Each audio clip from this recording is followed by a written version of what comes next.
man maa ngi commencé ci benn groupe bu tuddoon Pifras donc Pifras génne nañu ay 4 wala 5 albums man la woon Cool Coxis G-Bass Taddy Bibson si ñun la nekkoon ñoom Aladji Man ay ñoom Chaka Babs tout ça voilà suñu premier album PBS moo ko produire c'était en 96 déjà donc ça fait plus de 21 ans donc après loolu je suis parti en solo et donc en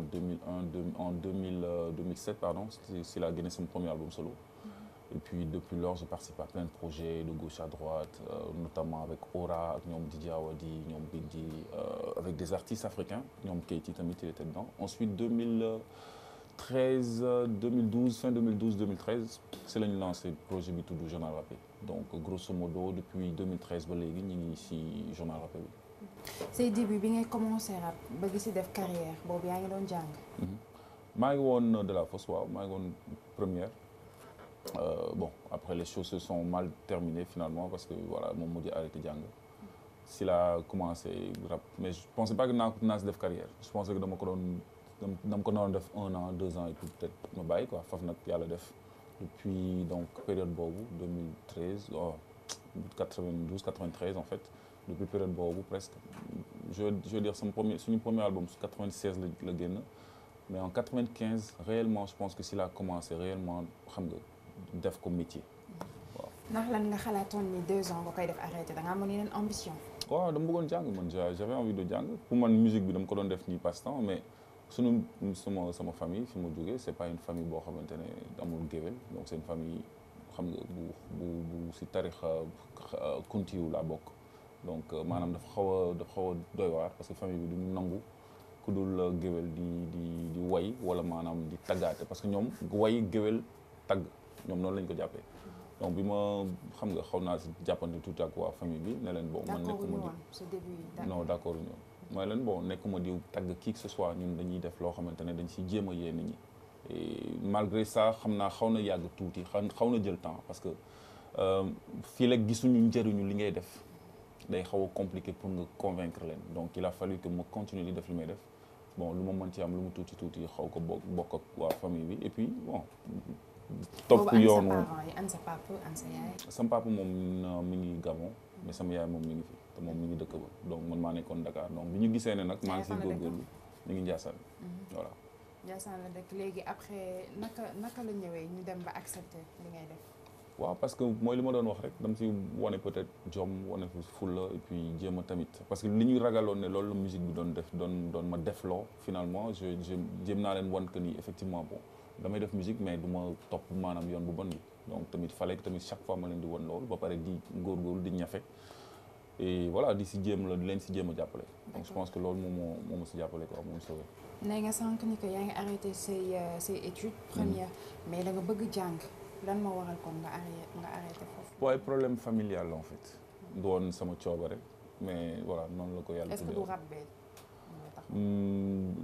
arrêté njàng bi moo tax ma dugg ci rap bi en fait ce n'est pas le contraire c'est parce que dama bàyyi jàng moo tax ma investir ci rap bi parce que j'espérais que ni année scolaire bu ñëwaatee bu école tijjee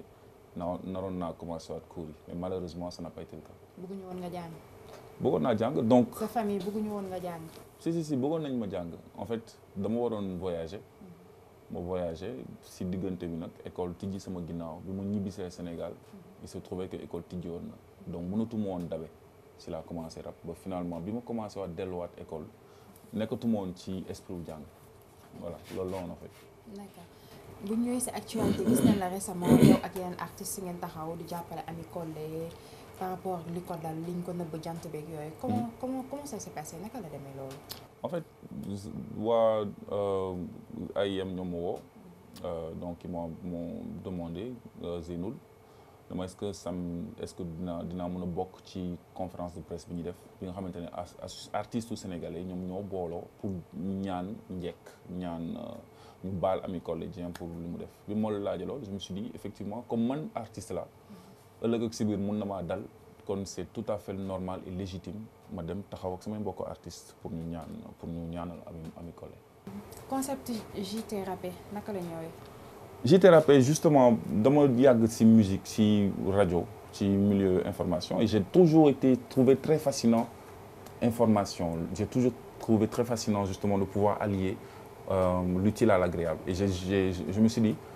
Sénégal am nañ fu peut-être que ni li gën mooy bi ñu commencé élection après 23 juin mu bëri ay morceaux yu génn di wax ci situation réew mi et cetera mais morceaux yooyu da doon jékki-jékki bon bu période bi jàllee rek mu jeex quoi ma ne ce serait intéressant de trouver benn affaire boo xamante ne chaque semaine ñu mun a génnee information yi xew si dëkk bi invité ay nit ñoo xamante ne dañuy def l'actualité ñu ñëw wax ci seen actualité et cetera foofu la concept bi jógee mais xalaatuñu woon ne dina dem ba monde bi àdduna bi ñu bëri reprendre. li tax Keyti. lu tax Keyti. waaw parce que sérieusement bu fekkente ne pour journal rappé pour maanaam côté bind déjà il y a deux choses il y a le fait que dañu doon on se voyait beaucoup ci période boobu bi may am idée wu def kii bi waaw ba pare deuxièmement par rapport à état d'esprit bi par rapport à li ñu bëgg a def fi ñu bëgg a yóbbu journal bi je pense que c'est la personne idéale pour ça la preuve am na affaire yu bëri yu nekk ci JTR bi moom moo koy def am na benn bande passante bu jàll ci suuf moom mooy def kii yooyu même si idées yi tout ça dañuy jooboon ensemble mais je me rends compte que ni moom c'est la personne parfaite pour def ce genre de ce type de journal. JTR bi mu ñëwee def na un tonnerre ñëpp di ko wax et tout ñu gis 2S di ko teg ñu dem ba ci biir. 2S tegatu ko lu waral loolu. parce que dañu war a xoolaat ak ñoom pour renégocier waat suñu contrat. et comme moment boobu pardon. affaire u xaalis la. Pas forcément non en fait ce qui s'est passé c'est que moment bi ñu commencé waatee JTR bi on n'avait pas négocié ak ñoom donc il fallait que ñu démarre foofu mais ñi ngi en négociation pour reprendre inchallah 2S kii diffusion yi sur la 2STV. waaw da ngeen nekk ci négociation. oui alors ngeen nekk ci négociation ñu gis JTR rappé di daw ci internet bi. oui parce que sunu chaîne YouTube sunu chaîne bopp la. avec nos partenaires, avec nos invités, avec tout ce qu'on fait, c'est notre chaîne à nous. Mais 2STV, il y a peut-être un système de négociation parce que c'est beaucoup plus ouvert. Sénégal bi yëpp àdduna bi yëpp moo koy seetaan. si mais ak 2STV jubóole woo leen woon ci négociation yi wala da ngeen ba ngeen arrêté foofu di daw ci internet bi rek. on a toujours joué sur le dañu mus a teg am suñu chaîne YouTube dañ ko mus a teg YouTube. nan moo tax négociation yàgg. parce que il fallait que ñu delluwaat parce qu'en fait période bi ñu commencé voilà la première fois le premier épisode du JT. bi ñu ñëwee foofu pour jéem a waxtaan ak ñoom période élection législative la woon te moment boobu ak CNRA on pouvait pas diffuser de vidéos yoo xamante ne doon wax ci affaire campagne bi c'était ça la première raison. léegi nag si diggante bi xam bi campagne bi jeex ak léegi yàggul mais on était tellement pris si job bi qu'on n'a pas eu le temps de retourner là-bas mais ñi ngi si kaw ñi ngi discuter ak ñoom. alors saison yii nii passé 1 2 3 bi. ndax JTR rappé indi na xaalis. on a eu un waaw foog naa. waaw on peut se dire parce que invité nañ leen plateau yu ne ndax on peut dire que ni ça nous a mais je pense que li mu ñu indil ça nous a apporté beaucoup plus de notoriété que d'argent du xaalis du ni ñu koy xalaatee. mais je pense que li mu ñu ubbil comme buntu moo parce que dem nañu ci tournée dem nañu États-Unis dem nañu jouer ci ay université dem nañu def ay conférences dem nañu jouer ci ay concerts yu mag ay festivals juste avec le journal rappé donc je pense que li mu ñu indil li mu ñu tëjal ci buntu moo ëpp li mu ñu indil en tant que nii xaalis mais wax dëgg yàlla ñu ngi ciy dund ñu ngi ciy faj suñuy soxla alhamdulilah macha allah. groupement ba gis nañ ko moom tamit fan yi muy def buzz. ak à travers singalam bi mu génne. mais yow ñoom. groupement boo lan lañ joué ci JTR rappé. bon déjà ki nga xamante ne moom mooy No Face Undercover moom mooy ku góor ki nekk Maabo. moom mooy ki njëkk kiy def musique gu journal rappé bi yëpp donc journal rappé entité bi nga xamante ne moom mooy def musique mooy groupe Undercover Prod moom moo koy gérer donc c'est lui qui fait toutes les musiques donc am na ay sons yu bëri yoo xam ne ñu génn ci télé bi sax ay single yu génn. moom mooy def musique bi donc à la base musicien la lu ñuy dem nag ñuy gën di dem mu commencé ne daf bëgg a rap donc de temps en temps mu def ay sound rap ma ne ko bon comme rap bi nice na mais je pense que li nga war a def mooy woy parce que am nga talent woy si diggante bi Mia jamono jooju du woon nekkaguñu woon ñoom ñaar Mia ñëw ak keneen ku mu bokkaloon groupe ku tudd Maxu ñu ñëwoon si kii pour seet suñu pour ñu job pour ñu xam nga studio JTR bi maanaam Nati Dread jàppale leen si seen carrière ñu commencé di liggéey ak ñoom ba invité leen journal rappé soo xoolee Mia def na si 2 journal rappé Maxu tamit bokkoon na si benn journal rappé finalement après ñoom ñaar ñu No Face Mia nekk jabaru No Face après li ñu commencé ñoom continuer ñoom ñaar di liggéey et donc c'est comme ça conception Maabo bi seen morceau yu ñu jot a def yëpp fii lañ ko defee ci studio bi après idée yi fii la juddoo fii la ñu enregistré voix yi fii la lépp daal soso ba finalement ñu dem commencé li ñu bëggoon mooy li ñu am exactement loolu la ñu am mooy maanaam ñu commencé ndaw màgg ba nekk ay star Sénégal. d'accord mën na ne kon groupement bu Mia ak No Face Face JT Rap absolument ñoo takk sëy bi mën nañ ne ñoo parce que fii nañ xamante kon ñoo takk sëy bi bon en fait xamante woon nañu bu yàgg mais peut-être que fii accéléré na waaw accéléré na liggéey bi ak liggéey bi yooyu noonu absolument gis nañ la tamit seen Petit Gallé depuis le début ba tey ci jury yi nga bokk te xam nañ ni rappeurs yu bëri dañuy clash mbalax bi wala di jël rap bi à chaque fois di ko mettre au-dessus alors comment ça se fait que parce que léegi nii dañ ci commencé gis rap bi xale yi di def rap comment ça se fait que nga bokk ci jury yi juger xale yi ci mbalax bon déjà maak ñoom Ngoni Ndour wala Bouba xamante nañ ça fait très très très longtemps Bouba Ndour yow liggéey nañu bataille ci ay projet Ngoni tamit la même chose bi ñu def seen Petit Gallé je suis arrivé à la deuxième saison parce que première saison bi je crois Baba Amdi moo fi nekkoon donc y avait moi Baba Amdi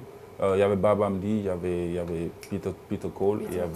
y avait xamatuma je sais plus qui après daal si lañ ma woo Bouba il devait juste venir de temps en temps bokk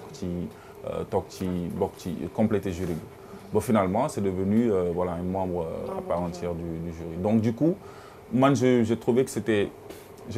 une bonne initiative man maa ngi juddoo màggee Côte d'Ivoire fi ma nekkoon y a un projet bu fa am depuis des années am na benn affaire bu fay am émission boo xam ne pour xale yi la c'est une émission boo xam ne c'est pour égayer les enfants ci vacances yi parce que bon dañuy stressé année bi yëpp si njàng mi donc vacances bu jotee il faut ñu fo tuuti ils m'ont appelé ne ma kaay nga joxe sa point de vue parce que justement doo mbalax man ce point de vue mun na important donc si tu veux bi may ñëw si seen Petit Gallé avant tout c'était juste joxe sama point de vue parce que je trouvais musique la lu neex lu jaar yoon lu tegu ci temps lu tegu ci harmonie qui que ce soit ku xam musique que ce soit rap que ce soit salsa que ce soit reggae xam nañu quoi donc sama expertise entre guillemets la ñu soxla woon pas en tant que simplement kenn kuy taxawaalu nii mais peut-être en tant que musicien et que yàgg naa ci musique bi si lañ ma jël pour ma def loolu cette année li ñu def jël ay xale yuy rap ça fait quelque chose boo xam ne ça fait des années ñu siy wax peut-être ça n'a jamais été le cas mais ren ils ont réussi au moins à intégrer loolu donc ça veut dire que effectivement am na ay xale yu ndaw mënut a woy mais mën nañu rap parce que rap bi léegi c'est devenu une réalité ci dëkk bi donc du coup boo yooyu boo leen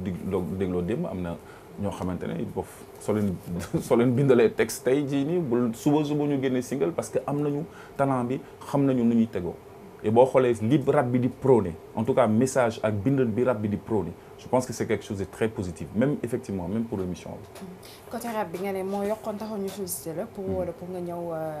bokk ci membre du jury. mais gis nañ tamit li ñuy gars yi di wax souvent. loo leen wax rek bëggoon di wax le contraire moom mi xam si mbalax bi. alors naka lay demee jury bi naka lay demee. boo leen waree tànn wala dara. parce que gis nañ ni que kii day diversifier. parfois tu sais dañuy xalaat am na nu ñuy seetaan yow miy seetaan ci sa télévision xale bi bu woyee lu mu war te woy yow mun nga bañ a nekk professionnel de la musique mais war nga xam ndax li mu woy nii teg na ko ci temps bi gamme ou pas ça c'est une chose la deuxième des choses ay xale la ñu xale la quoi je veux dire da ngay am chaque fois yërmande pour ñenn ñi donc tu te dis même bu xale bi woyee bu baax mais nag da ngay gis kanamam rek mu neex la wala nga gis kanam ne kii dafa doj donc chaque fois day am loolu ñaari affaire yooyu day am donc ce qui veut dire que yenn saa yi xale bi mun na woy génn complètement gamme bi man ma peut-être dawal compréhension parce que artiste là musicien là je comprends tu sais dafa am lu gars yi di fàtte taxaw sur scène ay milliers de Sénégalais di la xool télévision ñu teg la ko caméra c'est une chose extraordinaire c'est-à-dire que ñëpp amuñu loolu di nga gis ku woy carrière u lëm du am possibilité ñëw jouer en live devant des milliers de personnes xale yi dañuy am stress xale yi dañuy fàtte xale yi ay boy lañ ay xale lañ il faut que yenn saa yi ñu xaw a am benn genre compréhension buy am seen diggante suñu diggante mais tamit pour que le show soit crédible bu baaxul il faut ñu wax ko léegi Bouba moom il aime jouer le rôle de voilà man je coupe damay dagg mais bu ñu demee ci loge yi on devient des professionnels li baaxul dañ koy wax mais lii baaxul lii kii way na peut-être si caméra yi on dit oui y a pas de souci affaire bi tane na mais bu ñu demee ci loge bu ñu waree juger on juge les performances. wax nga ko sànq Y'en a marre lan moo tax gisuñu la ci Y'en a marre bokkoo Y'en a marre. Si, enfin, pas si membre fondateur yi mais je pense que je fais partie des premiers sympathisants de Y'en a marre bi ñuy def hymne Y'en a marre man la woon Keyti Djily Bagdad donc voilà je veux dire je suis de tout cœur. sentiruñu la si bu baax. En fait c'est pas bon. comme ñeneen ñi. Tu sais c'est pas une question de sensation c'est pas une question de loolu moi je pense que ñi ngi déggante man ak Fadel man ak Simon man ak Malal man ak Thiat man ak Kilifeu quand il y a des choses yu importantes yu am je suis là bu ñu ma soxlaa même bu fekkente ne on ne le fait pas de manière officielle mais ñi ngi koy def la preuve si journal rappé bi bokk nañ ci journal rappé bi benn genre entre guillemets caisse de résonance la bu Y'en a marre di organiser une manifestation yi on les invite à ce qu'ils viennent s'exprimer sur le journal et depuis longtemps on fait beaucoup d'activités en commun plein d'activités. D'accord mais wax nga sànq ni que buñ la wooyee nga ñëw. expliqué nga loolu mais lan moo tax parce que Xuman yàgg na ci musique. yàgg na ci rap. alors am na yenn mouvement yoo xam ni buñ ko tegee te ñooñu tamit ngeen xaw a bokk génération tuuti comme ñoom Simon ni ñu leen ci gisee. au devant de la scène. ñeneen ak ñeneen ñi nga wax ñi nga xam ni. mën nañ ne sa Y'en a marre. lan moo tax gisuñu la foofu. parce que ce n'est pas moi. wala du man maa war a dem vision bi foofu moo non c'est au contraire on a la wala même nga vision. nekk ci leneen. en fait pour man ku nekk dafa am si loo war a jàpp la preuve Awadi nekkul ci Y'en a marre Matador nekkul ci Y'en a marre. mais ñooñu gisaguma leen yow laa wax lan moo tax. waaw c'est la même chose je veux dire vision yi ñoo bokk mais la preuve ñun on a la même vision pas tout le temps c'est sûr mais am na si yenn point yoo xamante ne on a la même vision. am na yenn combat oui c'est normal c'est-à-dire que même si JTR man ak Keyti il y a des choses on n'a pas la même vision mais dañ koy harmoniser la preuve boo xoolee ci kii bi ci période campagne référendum bi moi j'ai fait un titre ak sama gars yi ak No Face ak Crew on a été les seuls à faire un titre boo xamante ne c'était pour dire non au référendum en même temps que waa Y'en a marre mais pourtant on l'a pas fait parce que Y'en a marre def na ko non on l'a fait mais dañ ko li ma bëgg a xam moo Xuman xam nga ko bu baax. la moo tax bokkuma non lan moo tax bokkoo ci membre yi. non ce n'est pas parce que bokkuma ci membre yi parce que bi ñu koy créé nekkuma woon bokkuma woon ci ñi koy créé. aussi simple que ça mais chaque fois qu'ils ont eu besoin de moi woo nañ ma mu ñëw ci la preuve faut pas forcer bi ñuy def pour Wade c'était un remix d'une de mes chansons ça va péter moom lañ jël remixé ko donc ça veut dire que de tout cœur ak maanaam bu fekkente ne affaire de dafa am ay cercle il y a le cercle qui ñi nga xam ñoom ñooy décider il y a le cercle des adhérents et puis il y a le cercle des sympathisants moi je fais partie des sympathisants de Y'en a marre loolu mosuma ko nëbb fenn. si Y'en a marre sax demoon nga après ba ñu relater ay faits nga amoon problème ak ku mel ni Fou Malade ñu naan xeex nen dagg na rasa yi naka la demee woon. non on va pas revenir sur ça on a eu des problèmes on a eu des différends effectivement mais loolu c'était bien avant Y'en a marre. loolu c'était bien avant. bien avant est-ce que du moom li mu bokk Y'en a marre. non même pas la preuve après def nañ bokk nañ ci ay projet bokk nañ ci kii ci morceau bi ñuy def contre le régime de Yaya Jammeh day am ay nit la ñu dañuy xeex dañuy xuloo mais Xuman yow boo waree xeex ak Fou Malade dina doy waar su ko loo ko laaj rek moo ma jaaxal. non ay malentendu la woon mais bon grave waaw mais je veux dire ça arrive on a des ennuis entre nous dañu am ay problèmes li may wax souvent rek je trouve que ce qui est un peu dommage c'est que li ñuy gën a relater si sunu parcours si musiciens wala rappeurs yi sunu côté yu négatif yi la ñuy gën a relater que les côtés positifs. bon benn Fou Malade par exemple yàgg nañu invité ay concerts yu ñu doon def si prison yi yàgg na def ay ateliers avec des jeunes prisonniers ay ateliers d'écriture et cetera mais c'est rare nga gis ko ñu wax ko ci presse yi mais bu Fou Malade defee benn dérive moom la gars yëpp di titrer parce que génération buzz lañ nekk. kumpa buzz surtout boo amul buzz duñ ko wax. waaw foo toll lan mooy projet yi j'ai quelques artistes déjà man maa ngi job sama album mais à vrai dire du ma la nëbb j'ai plein de titres yu ma enregistré mais avec le journal rappé c'est très compliqué mais par contre am na 2 artistes yoo xamante ne 3 artistes yu may jobal kenn ki mi ngi tudd Crew Manjimori kenn ki mi ngi tudd Papa Ray kenn ki mi ngi tudd Myriam ak suñu beneen sister bu jógee Gambie bu tudd Quincy donc am na benn projet bu ñu bëgg a def ensemble génnandoo benn projet pour au moins pousse jeunes yooyu parce que ku nekk tu es très talentueux dans ton domaine mais jëm na def leen loo xam ne dina leen permettre ñu am visibilité loolu mooy projet bi incha allah